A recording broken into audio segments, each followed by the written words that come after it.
Kalau untuk saat ini belum, emang belum aku perbolehkan untuk memegang gadgetnya sendiri gitu.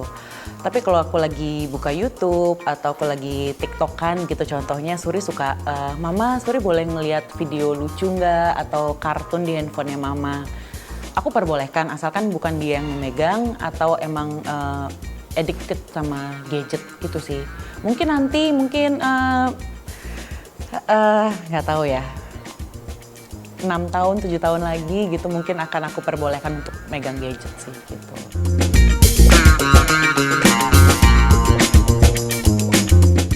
Mungkin dikasih pengertian kali ya gitu. Aku sama Suri itu punya hubungan yang unik sebenarnya gitu karena aku selalu memposisikan diri aku sebagai teman dan sahabatnya Suri dibandingin mamanya Suri gitu. Jadi lebih sering diajak ngobrol, sangat terbuka satu sama lain gitu.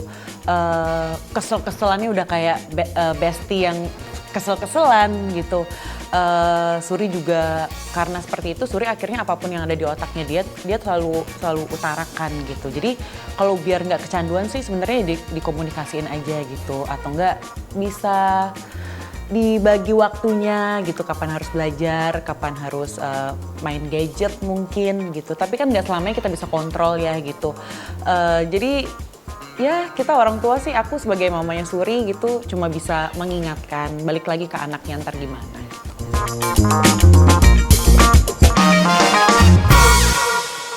Suri tuh sekarang lagi suka bikin kue. Jadi dia suka minta dibukain YouTube resep-resep bikin kue, bikin cake, bikin cheesecake, kayak gitu-gitu, cupcakes, muffin gitu. Dia suka banget nonton konten-konten video tentang masak-masak kayak gitu. Terus kalau ditanya, Suri mimpinya mau jadi apa? I want to be a chef. Dia bilang kayak begitu. Itu yang pertama. Terus yang kedua, dia suka gambar. Dia suka banget gambar sekarang, suka mewarnai. Terus suka ngedance. Sejauh ini itu sih yang paling mencolok dari Suri.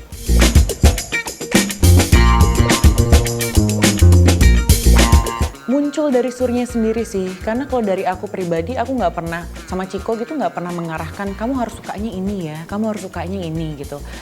Aku punya keyakinan kalau anak itu walaupun umurnya 5 tahun, sekarang 6 tahun, dia udah punya kecerdasan emosional dan kecerdasannya sendiri gitu di usianya dia yang sekarang gitu. Jadi rasa suka, rasa dia pengen jadi apa di usia dia yang sekarang, jadinya tuh kayak happy gitu. Oh, tanpa kita arahin, dia udah punya suatu mimpi loh di usia segini, walaupun nanti akan berubah kan. Kita tahulah.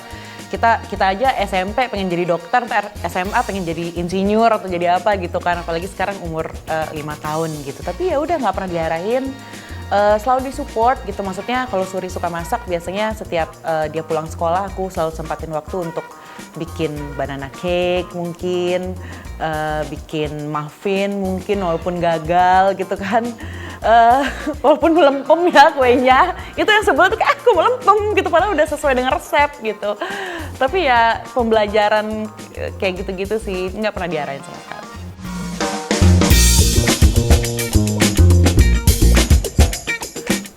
Kalau mengarahkan sih kayaknya enggak ya, maksudnya kalau memang passionnya dia di situ, mungkin suatu saat nanti dia memilih untuk menjadi seorang aktor.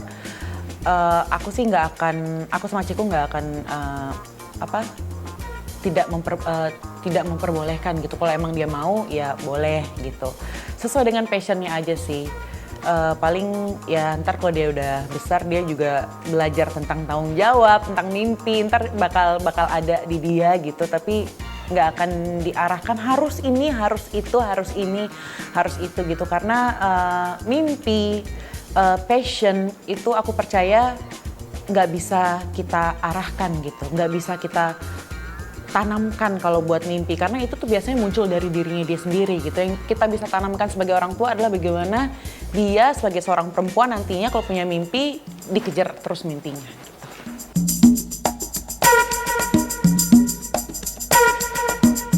Aku tuh emang suka suka gambar, tapi udah lama banget. Jadi waktu aku kecil, SD, SMP, SMA itu emang suka banget gambar. Tapi setelah terjun ke film, terus sibuk dengan kerjaan itu udah nggak pernah gambar lagi sebenarnya gitu. Jadi entah kenapa Suri suka gambar, suka mewarnai, suka kalau masak mungkin karena ngeliat mamanya masak gitu ya. Tapi kalau gambar sama mewarnai itu kayak beneran tiba-tiba muncul aja gitu. Terus sempat mikir apa emang semua anak-anak akan pada masanya akan suka mewarnai dan menggambar gitu.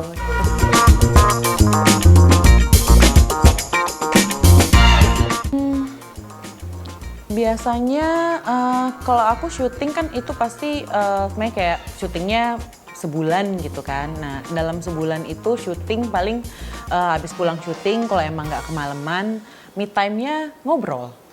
Ngobrol aja sebenarnya aku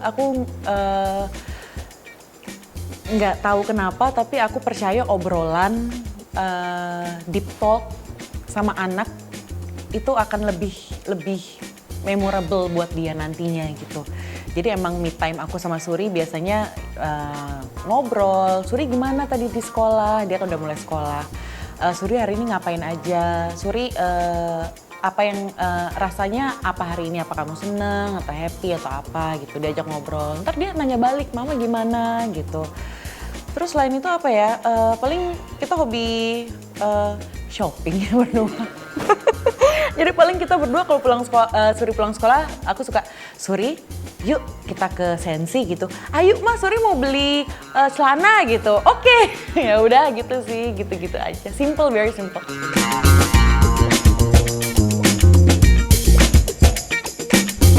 Semuanya sih berkesan ya kalau sama Suri gitu. Mungkin yang paling bikin hati happy adalah melihat perkembangannya dia sih gitu. Dari dia lahir, dari nggak bisa ngapa-ngapain, terus akhirnya sekarang udah bisa ya istilahnya quote and quote udah punya mimpi gitu kan. Dia pengen jadi chef gitu. Terus dia bisa nari, dia bisa mengungkapkan emosi yang apa yang dia rasakan, apa yang dia mau, apa yang dia suka nggak suka gitu. Small details ini yang bikin aku ngerasa sangat happy sih tiap harinya bisa ngeliat kayak begitu gitu. Gitu sih. Jadi hubungan aku sama Suri itu sebenarnya very simple, sesimpel-simpelnya, simple banget malah gitu. Dan aku selalu yang tadi aku bilang aku selalu menempatkan posisi aku sebagai sahabatnya Suri gitu, dimana selalu ngobrol. Kayak terbuka, contohnya gitu, udah malam nih kan, terus diajakin keluar lah sama temen gitu. Aku akan bilang jujur, mama mau pergi sama temennya mama ya jam segini, malam nggak apa-apa ya. Kenapa malam ma gitu kan? Iya soalnya mau pergi dinner gitu kan sama teman-temannya mama. Oke kalau kayak gitu, nanti mama pulangnya jam berapa? Kayaknya bakal mungkin jam 12 atau mungkin jam setengah 12 malam. Nggak apa-apa tapi mama hati-hati ya gitu. Jadi kayak hal-hal kecil tapi emang harus terbuka sih semuanya gitu. Jadi biar nantinya ke depannya hubungannya akan terbuka satu sama lain gitu.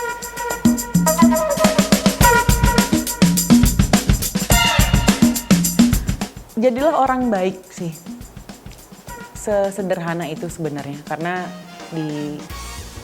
di zaman sekarang, di kehidupan kita sekarang menjadi orang baik itu susah.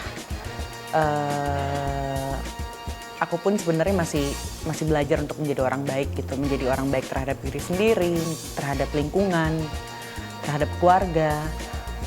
Sebenarnya masih belajar gitu. Jadi apapun kerjaan kamu, apapun status sosial kamu gitu. Jadi lo orang baik, sesimpel itu.